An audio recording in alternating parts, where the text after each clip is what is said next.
ನಮಸ್ಕಾರ ವೀಕ್ಷಕರೇ, ಈ ಬೇಸಿಗೆಗೆ ಏನಾದರೂ ತಣ್ಣಗಿರುವಂತದ್ದು ಕುಡಿಬೇಕು ಅಂತ ಅಂದ್ರೆ ಈ ತರ 2 ನಿಮಿಷಕ್ಕಾಗುವಂತ ಮಸಾಲಾ ಮಜ್ಜಿಗೆ ಮಾಡ್ಕೊಂಡು ಕುಡಿರಿ.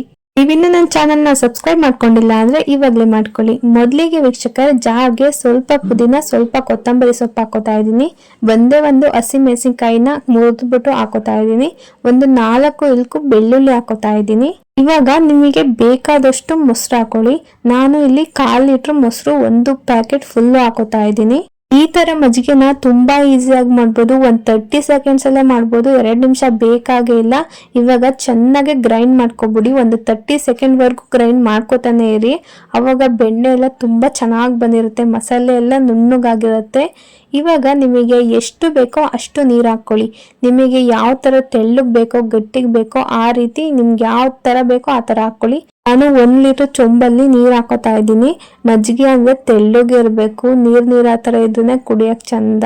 ತುಂಬಾ ಗಟ್ಟಿಗಿದ್ರೆ ಅದು ಗಂಟ್ಲಿಂದ ಇಳಿಯೋದೇ ಇಲ್ಲ. ನನಗಂತೂ ತೆಳ್ಳಗೆ ಇರಬೇಕು, ಅದಕ್ಕೋಸ್ಕರ ನಾನು ತುಂಬಾ ತೆಳ್ಳಗೆ ಮಾಡ್ಕೊಂಡಿದ್ದೀನಿ.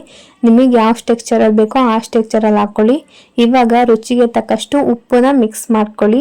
ಒಂದು ಸ್ವಲ್ಪ ಮಿಕ್ಸ್ ಮಾಡ್ಬಿಟ್ಟು ಲೋಟಕ್ಕೆ ಹಾಕೊಂಡು ಕುಡಿತಾ ಇದ್ರೆ ಅದ್ರ ಮಜ್ಜನ ಬೇರೆ ಬಿಡಿ. ಮಜ್ಜಿಗೆ ಎಲ್ಲ ಕಂಪ್ಲೀಟ್ ಆದ್ಮೇಲೆ ಸ್ವಲ್ಪ ಕೊತ್ತಂಬರಿ ಸೊಪ್ಪನ್ನ ಉದುರಿಸ್ತಾ ಇದ್ದೀನಿ, ಸ್ವಲ್ಪ ಚೆನ್ನಾಗಿ ಕಾಣಲಿ ಡೆಕೋರೇಷನ್ ಆಗಿ ಅಂತ. ಒಂದೇ 2 ಈರುಳ್ಳಿ ಪೀಸ್ಗಳನ್ನ ಇಕ್ತಾ ಇದ್ದೀನಿ. ಈ ರೀತಿ ಮಾಡ್ಕೊಟ್ರೆ ಮಜ್ಜಿಗೆನ 5 ಲೋಟ ಕುಡ್ದಾಕ್ಬೋದು, ಅಷ್ಟು ಚೆನ್ನಾಗಿರುತ್ತೆ. ನೀವು ನಿಮ್ಮ ಮನೇಲಿ ಒಂದ್ಸಲ ಈ ರೀತಿ ಟ್ರೈ ಮಾಡಿ. ಈ ವಿಡಿಯೋ ಇಷ್ಟ ಆದ್ರೆ ಲೈಕ್ ಮಾಡಿ, ಶೇರ್ ಮಾಡಿ, ಸಬ್ಸ್ಕ್ರೈಬ್ ಮಾಡ್ಕೊಳ್ಳೋದಂತೂ ಮರಿಬೇಡಿ. Thank you.